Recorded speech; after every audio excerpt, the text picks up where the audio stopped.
Hello, and welcome back to the Rich Revolutionaries podcast. This is episode 2 of our season 2 relaunch. And today we're diving into shadow play. So, this is our erotic power, our psychic authority, and we're going to be exposing the parts of us that enjoy control. So strap in for the ride. And by the end of this episode, I want you to be able to clearly see the parts of you that are invested in fear-based control, even when you say that you want equity or love. And to gather the perspective to be able to start to make those shifts for yourself in your leadership. So, if you're new here, hi, my name is Chenisse. I'm the host of this podcast and the creator of the Embodied Evolution method, as well as New Earth Business Architecture. For me, that really means midwifing a ancient remembrance of regenerative leadership, where we're molding our business models around a village model rather than a hierarchical empire where power concentrates at the top.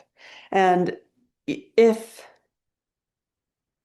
there is that hierarchy, if there is that control, then as we explored in the last episode, it is not actually power. It is control with good branding. And when you're operating in these fear-based control systems, you have lost the plot entirely on your internal authority of power, which equates to, in my world, unconditional love and truth. Let's dive in. We have seen widespread on the world stage in politics, in celebrity culture, in the coaching industry, that absolute power corrupts absolutely. People end up power tripping. And like, what actually contributes to a power trip?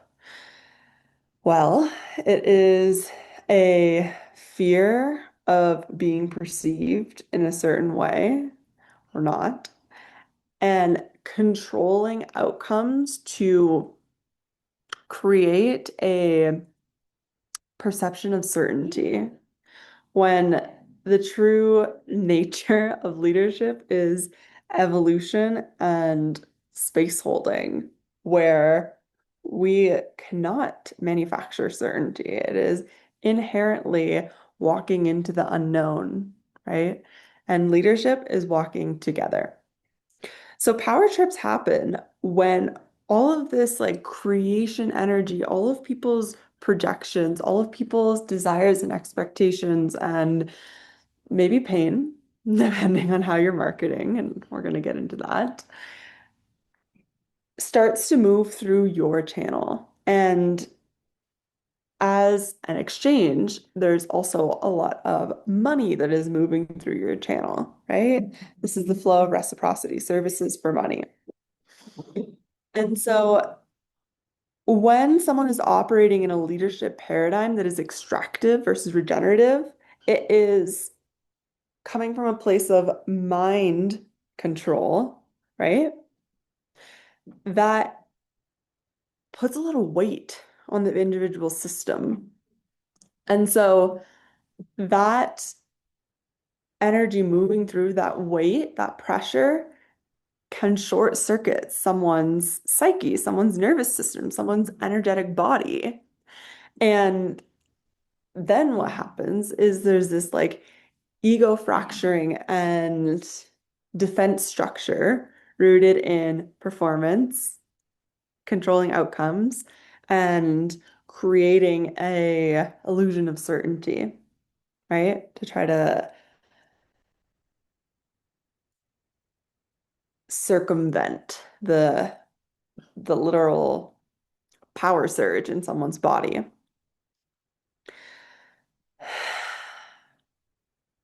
This is when we see behaviors that are bubbling up from someone's unconscious that are seemingly like dark and dense, right? We've seen this a lot with the um, abuse of power across different leadership spaces. Like when we have this outsourcing of our authority, this like God complex or guru complex, you can see all of the quote unquote greats have these accounts of that like sexual energy leaking in terms of, things that are being said, actions that are being taken, and just like blatant abuse, right? And this is the manifestation of a power trip. So what is the opposite side of that, right? What's the other person's part in that? Not in a way of victim blaming, but in a way of how can I recognize that dynamic, that tendency, that conditioning to outsource authority and find myself in these situations of power abuse? What's the mechanism there? What is in the relational space? What is the energetic thread that is creating this dynamic so that we can recognize it and choose differently? Let's talk about guilt tripping, right? That is the inverse of a power trip. When someone is positioning themselves on a pedestal as having all the answers, of having expert information, of having this spiritual grandiosity, these gifts, this connection to God that is something that is positioned as inaccessible to you, then when there is something asked of us, so this can be like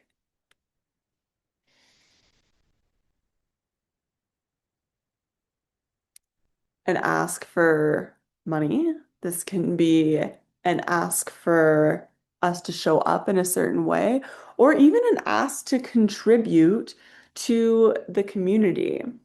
And when this ask feels misaligned with our values, with our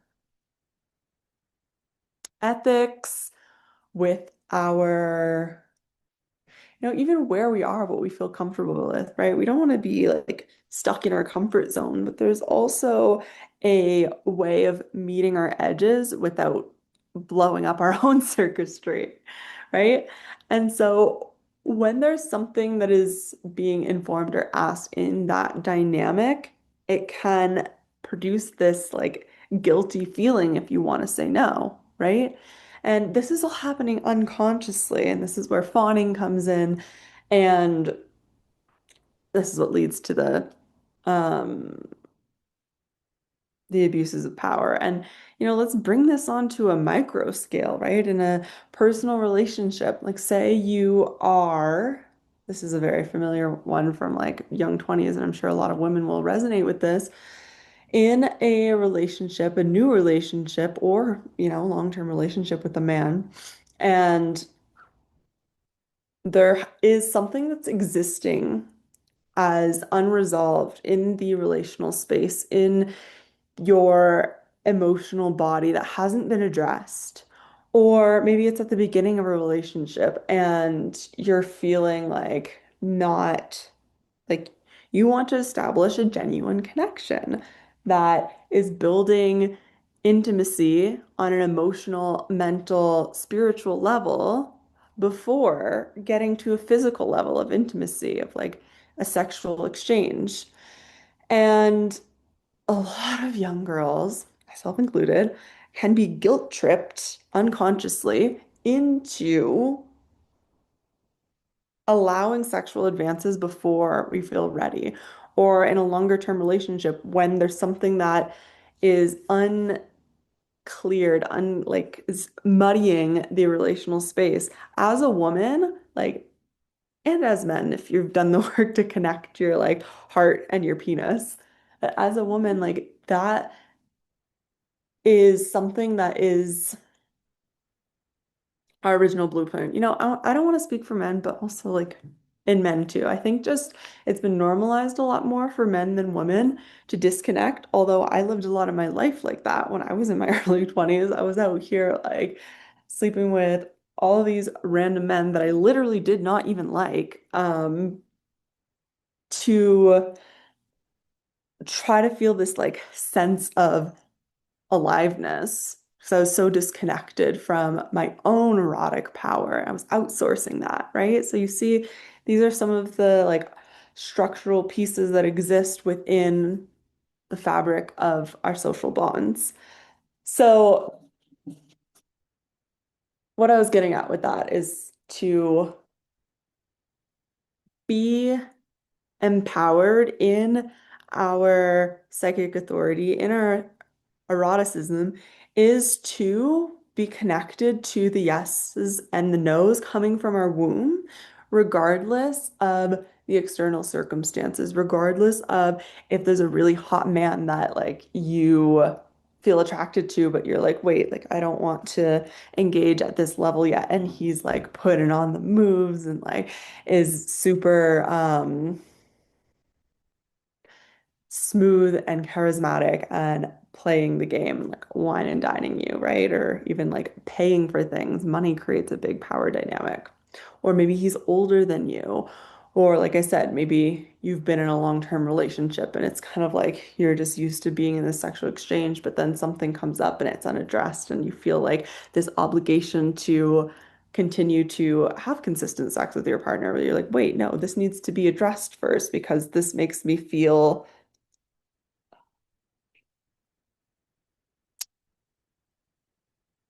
fragmented and used, right? And these are like subtle layers that I'd say a lot of dynamics will not address.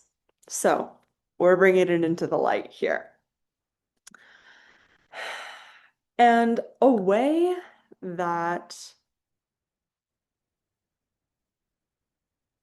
this like power trip, guilt trip match happens is through redirecting attention, right? So let's say like in a mentor-mentee relationship, you're coming into someone's space. Maybe you're in a low ticket offer and they are putting on the theatrics, right? They're over serving, over delivering. They're showing all of these results and testimonials of, people that went from like making no money to making like hundreds of thousands of dollars through their program, or um, someone who has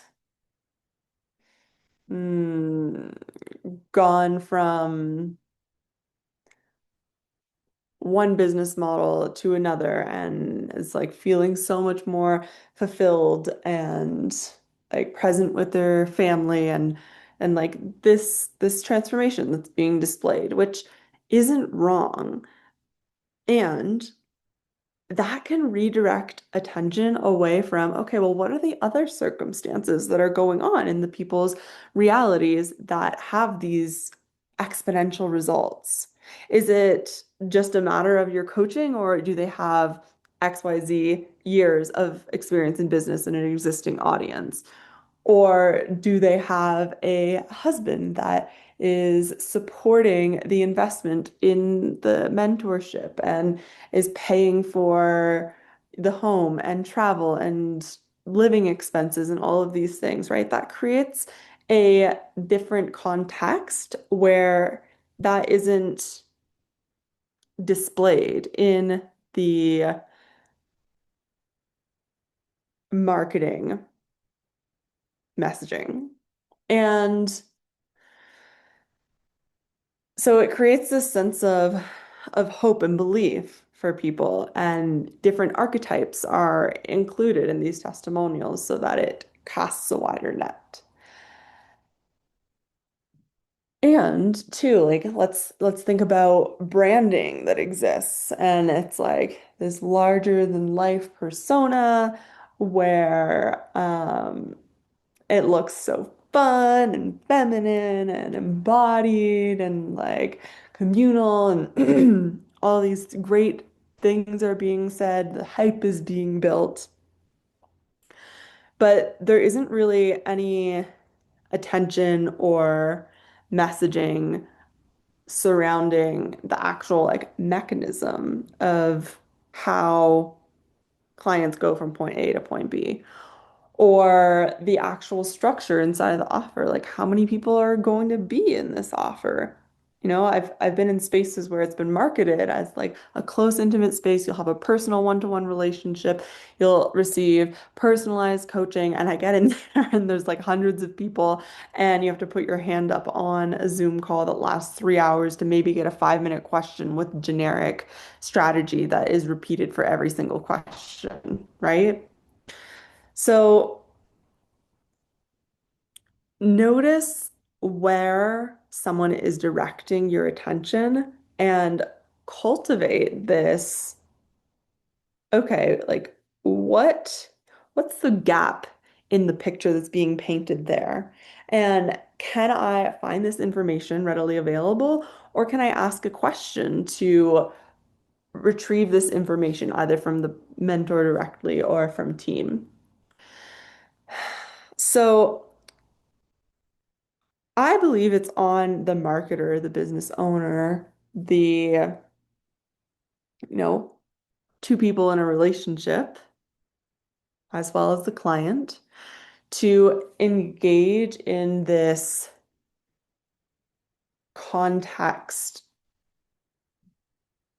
exploration to make informed decisions so that these shadow dynamics, these fear-based control systems, are not the operating system for our decisions. And what happens when there is this power tripping, guilt tripping, redirection of attention? And a lot of times when leaders are operating within this persona, operating within this identity of brand, of status, and there is questioning brought to the integrity of the culture, of the client experience, rather than allowing for this space of openness to be questioned and to evolve and learn from each other and to do better and to be transparent and grow. What I've seen a lot of the time is there ends up being gaslighting. And for those of you who are not aware, you're either very lucky that this has not come into your reality, or you're about to find out some shady shit that's been happening under your level of awareness. Gaslighting is when someone is invalidating or dismissing your reality, where you come forward and say, hey, this is what I'm experiencing. Say like maybe there was a feeling of deception or a feeling of injustice, unfairness, of unmet expectations and empty promises, and that's brought forward into to a leader. And they end up saying, well, this is your XYZ wounding, this is your trauma. that didn't happen. You're projecting this. And basically being unwilling to see how your actions have impacted another person from their perspective. And this doesn't mean to um like be taking in everyone's perspective, right? Because that also isn't like of service and can be a distraction in itself. But on a level, we all know what is in integrity and what is conditioning. And it's a matter of remaining open to receive that feedback in a relationship of mutual trust, right? So it's not strangers on the internet, but if someone is inside of your space, has paid to be there, then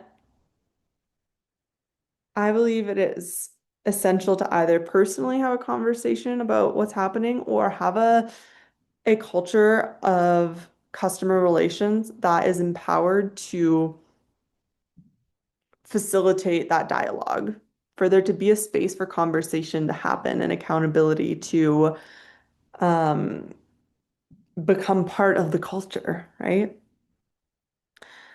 Otherwise, it becomes a space of when someone comes in with fear, with grief, with rage, with shame, those emotions get manipulated and are feeding these fear-based control systems because at a certain point of, hitting a certain revenue milestone or a certain number of clients, then there's a reputation that gets developed.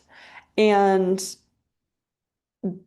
psychologically, that is something that wants to be protected, right? The security, the certainty and control gets confounded with actual safety and security, right? It's when optics get prioritized over relationships and actual like human to human connection.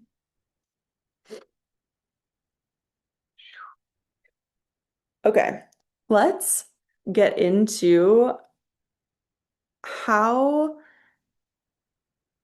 our wounding is playing out in this like cyclical extractive fashion. Like, what are the archetypes that exist within the collective unconscious, and how do they manifest in our leadership and in our relationships?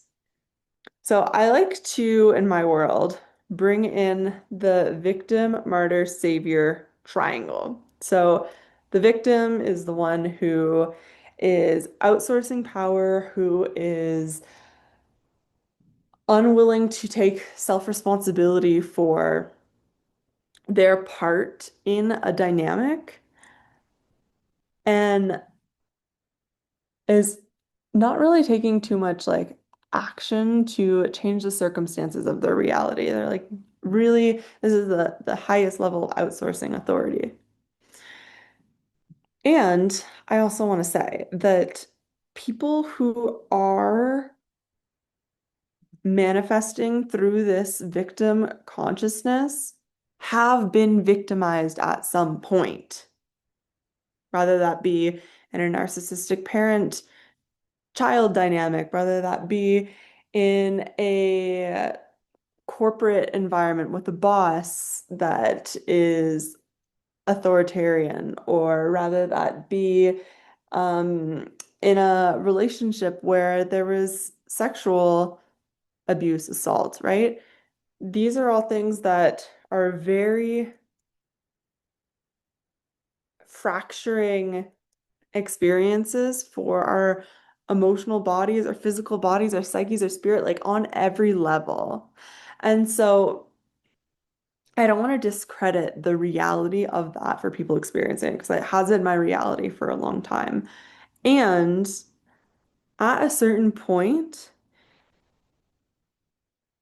there are going to be opportunities, or we can create opportunities for ourselves to shift this dynamic, right? Like, I believe that if you are heavily presenting in this way, maybe a mastermind space isn't the best space for you because you're not going to receive that personalized attention and care that allows you to shift the way you're perceiving yourself and the way you're showing up to visibility.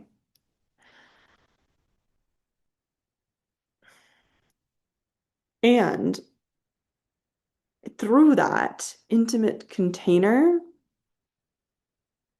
we get to shift into seeing ourselves differently, into seeing like this happened to me, to this happened for me, to this happened through me for a greater mission, right? And this is what people mean about like the past gets better and the future gets bigger.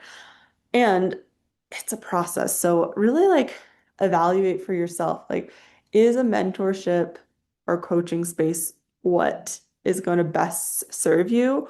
Or maybe do you need to spend more of your relational capacity in non-business relationships or even like a therapeutic relationship. I have my qualms with the mental health industry, but I also have experienced really great programs. And specifically, group work, I think, is the most impactful because our wounds happen in relationships. And when we're constantly looking at it from an individual perspective, it's kind of like crazy making to like sit in a chair and be like, this, my trauma, my trauma, me. And like, that's not like normally how we function, right? And so then it's like, okay, how do I go from like this setting to transfer these skills into the world to shift my reality?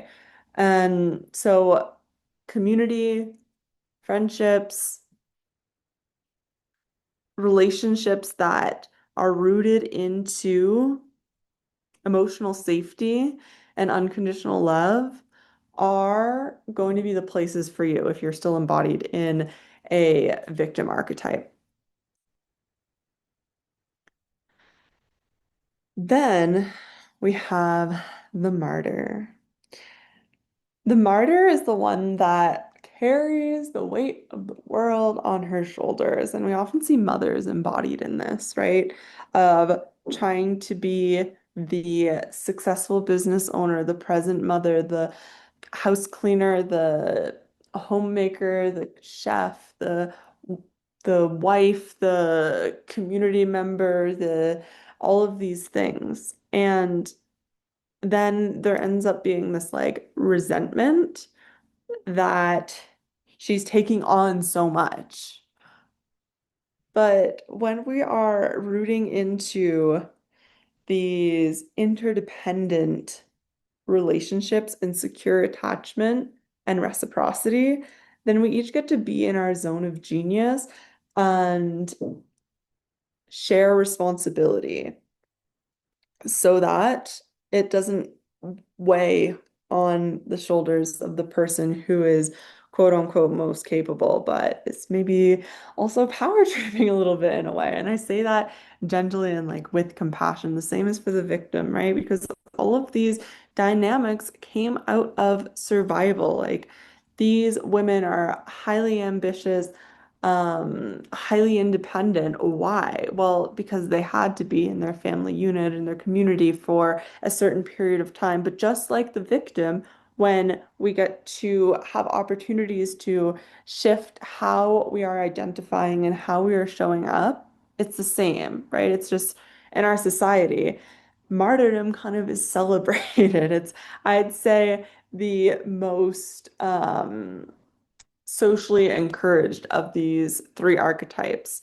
And you'd see like a martyr could be carrying the extra weight that a victim is avoiding or doesn't have capacity for, or is in a state of identifying with something that's being held in their body from the past. and haven't had the space to actually be seen, heard, and held to move those emotions and experiences and behaviors through their system to shift. And then we have the saviors. I would say this is one that I am still navigating unconsciously. Um, it used to be like something that literally had such a tight grip on me, and a lot of like healers and deep feelers are embodied in this. And this is when you have tasked yourself with the responsibility of fixing other people. Of you can see where they're in their victim or where they're in their martyr or where they're disempowered, where they're outsourcing, where they are not seeing themselves, and you personally task yourself with the responsibility to shift their perspective. Can you see how prevalent this is in the mentorship coaching online business space? But what happens when we're embodied in that, trying to fix other people, trying to change other people?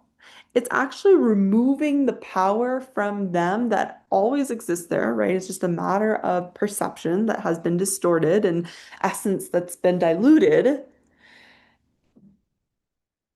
And it perpetuates them being in their own archetype of victim or martyr, right? Because then it just creates a codependency where the savior is always there to save the day for the victim, where the martyr is always there to pick up the slack for the victim, and this cycle.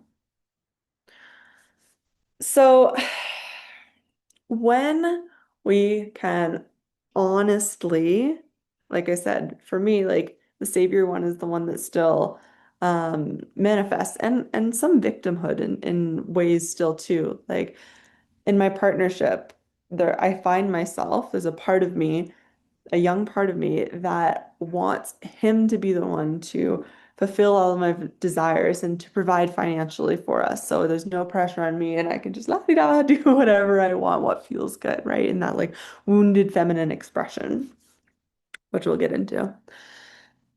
And there's also that savior part of me that's like, I want everybody around me to grow at the same pace as me, to have these same insights and perspectives on leadership and New Earth architecture, and to like say like, fuck the systems and structures that exist and let's build new ones together and stop outsourcing our authority to them and like, let's go. And the reality is that my partner and the people in my community are evolving through their own rhythms and cycles that are intuitive and perfectly aligned for them. It's not on my timeline, right?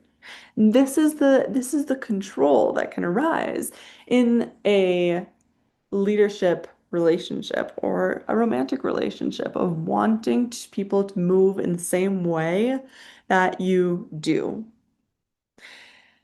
So check yourself, ask yourself honestly, like, where am I embodied in the victim, the martyr, and the savior? And how can I give so much love, compassion, validation, recognition to these parts of myself that are still rooted in past experiences to bring that energy through the body to completion, to alchemize the emotions that are frozen so that my identity and my behavior and my leadership can all calibrate into coherence with who I am in this here now moment.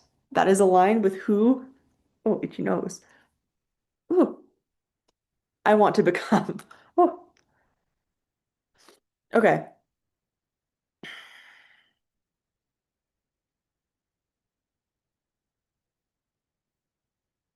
In this dynamic,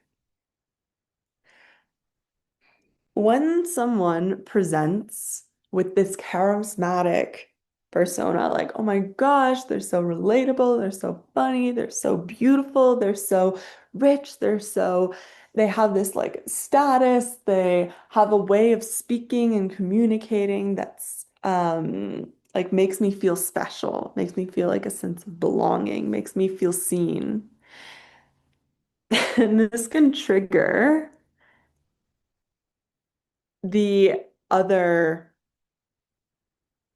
parts of ourselves that are conditioned to outsource and to put people up on a pedestal and unconsciously create this hierarchy and power dynamic of like, okay, well, this person's my mentor, so they must know more than me. They must know what's best for me more than I know what's best for me. It would feel threatening to me and my system to question what this person is saying and their authority.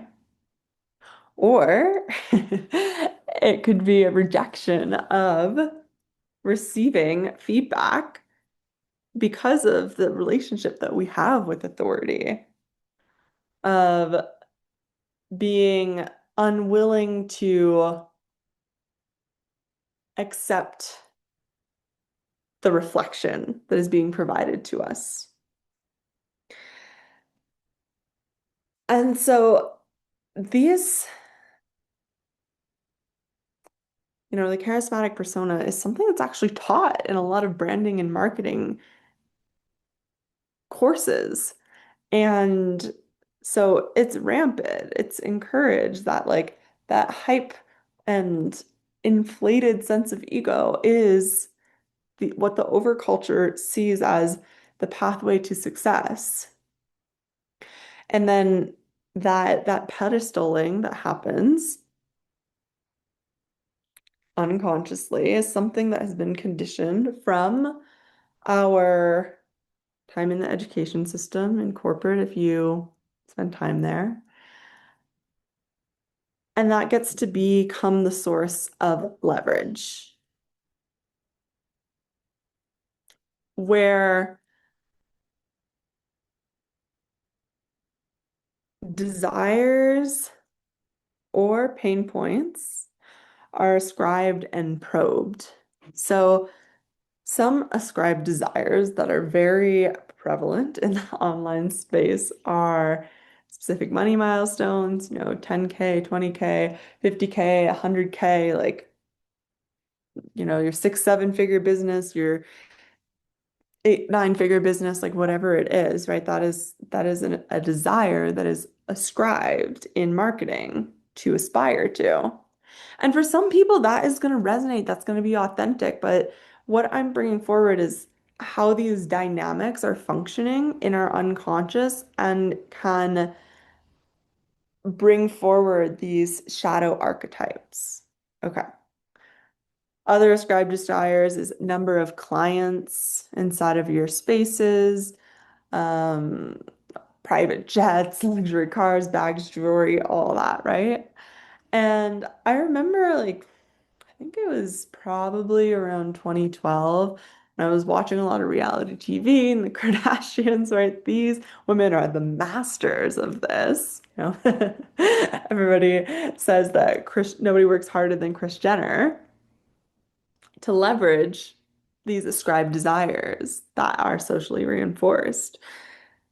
And if we're rooting into our soul essence, like what are our authentic soul's desires?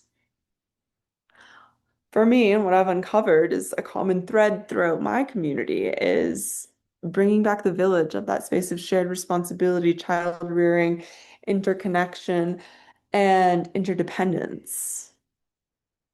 To live in deep connection and harmony with the land and nature and animals and each other. And to have access to quality food and water.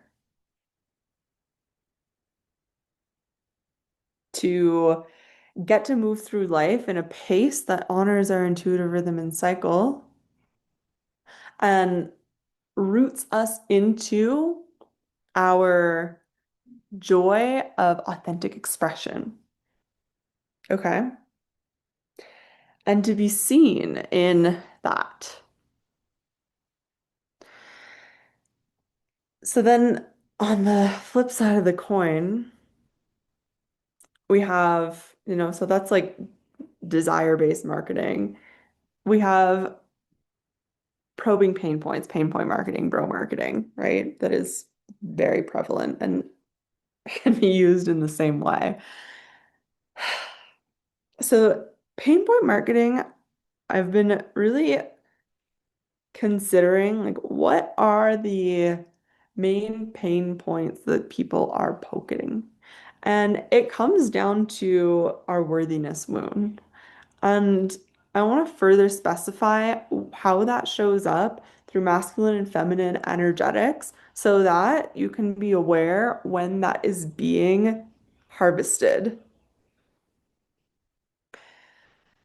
So, our mother wound is what is implanted into our psyche that perpetuates this narrative and identity of too muchness that leads to us diluting our essence, that leads to us shrinking our desires, our needs, and to kind of just like being a generalist, right? There's a lot of shame tied up in the worthiness wound that has us articulating who we are and what we do in the context of what is familiar to other people, what we've seen.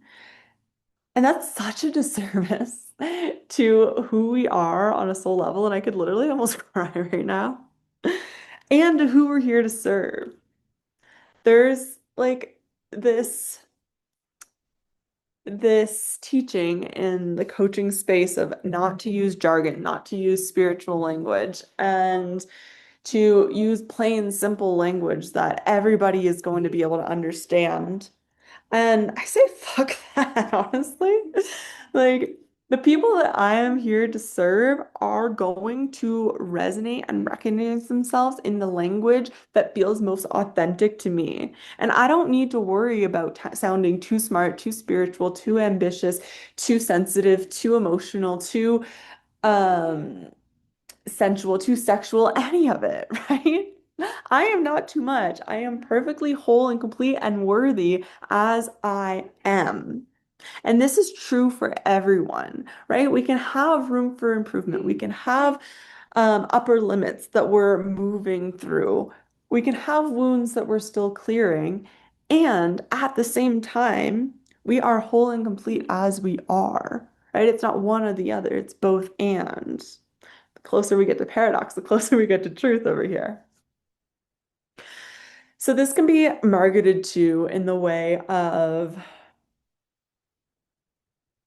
stop playing small, like, and like do it like me, essentially, is the undertone of if you are selling or structuring your offer, selling at this price point, structuring your offers in this way, or working with this type of client, then that's playing small and look at me, I am doing it this way with these clients, making this amount of money, and this is what it means to be in your full expression. Perpetuates the victim archetype that outsources the power and says, "Oh my God, you're so right. I am playing small. I am not, I am too much in the sense of how I'm showing up right now. So let me just give you my money and you will fix it for me. You'll show me the way."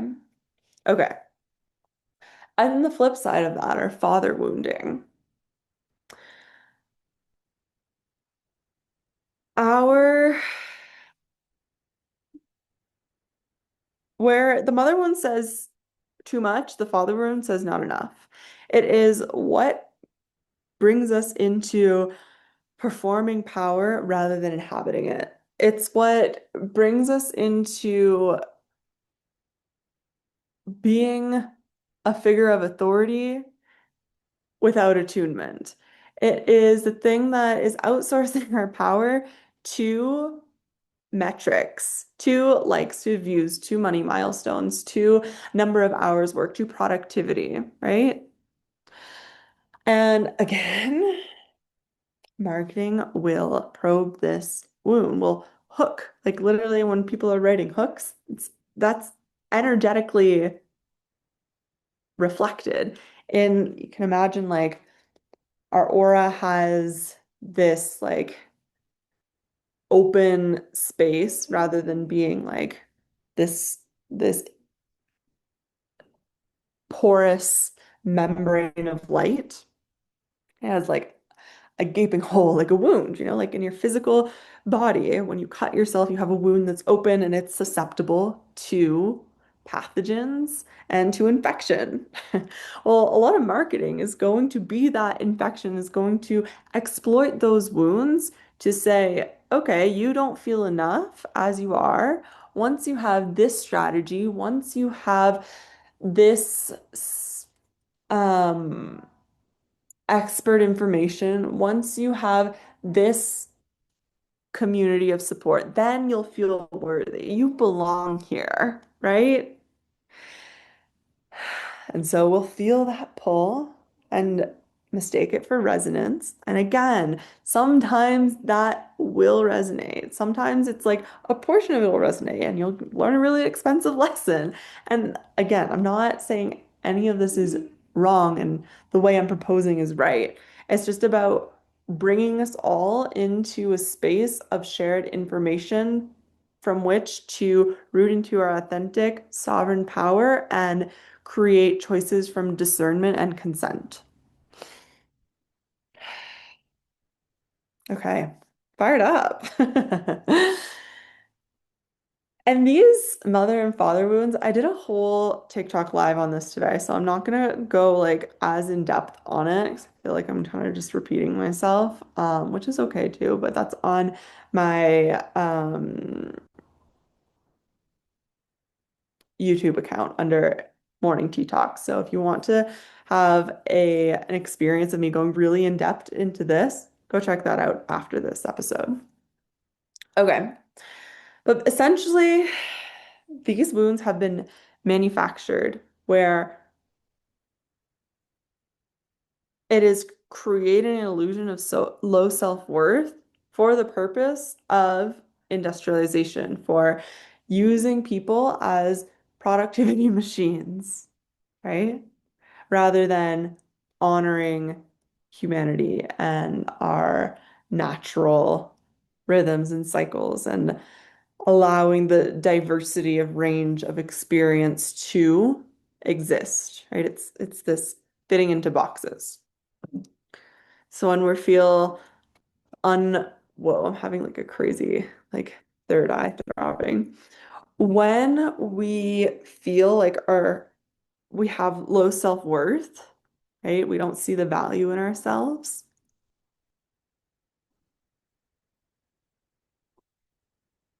Exactly as we are. And we're fucking easy to manipulate and control because we're always looking for answers, worth, and validation outside of ourselves. Okay. Hmm. Then the conversation gets into I love um neuroscience and neurobiology, neurochemistry, biochemistry, like all of these fields of like scientific research. I think it brings such a grounded, rooted perspective to what we're experiencing energetically and psychologically. So let's bring addiction and safety into the conversation. Addiction is rooted from these wounds of unmet needs, okay? And it creates a perception of void inside of ourselves that we're always trying to fill to feel a sense of safety, to feel a sense of worth, to feel a sense of belonging, to feel a sense of like calm, right? I was in the grips of addiction for most of my life, right? I was addicted to alcohol, to different substances, and even to like food and exercise at certain times. And when we're operating within these addiction pathways, then that is increasing our cortisol and increasing our adrenaline in our bodies.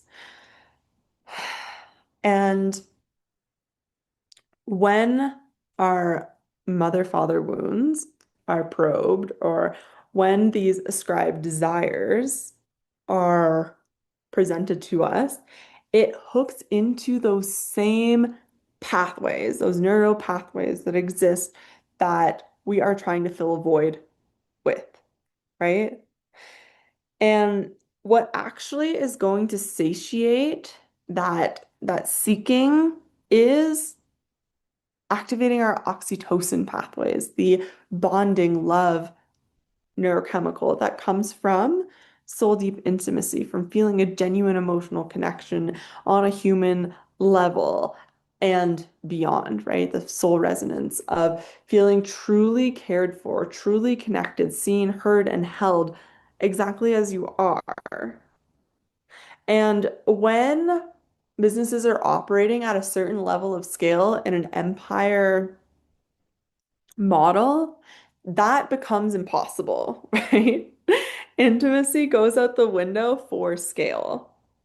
And even in high level spaces, that is something that is taught. Like you grieve the intimacy so you can scale. Like, whoa, whoa, whoa. Like, says who? Right? It depends what your values are. And we talked about that in the last episode. Um, so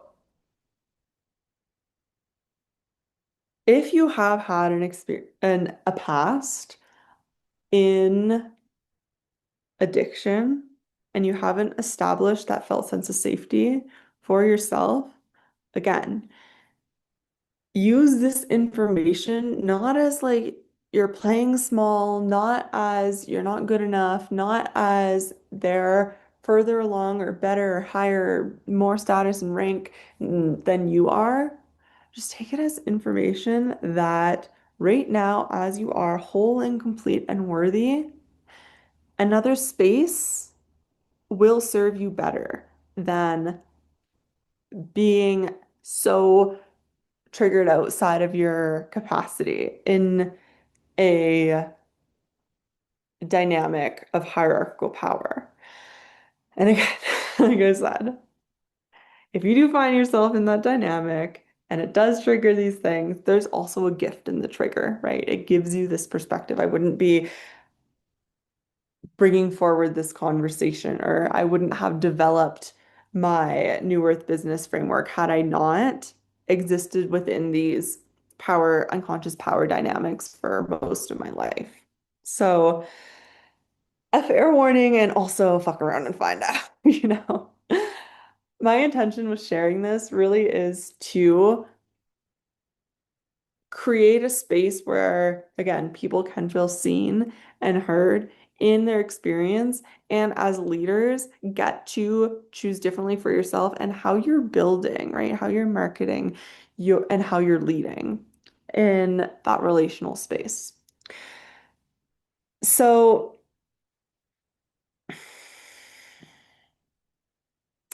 the main tactics that are going to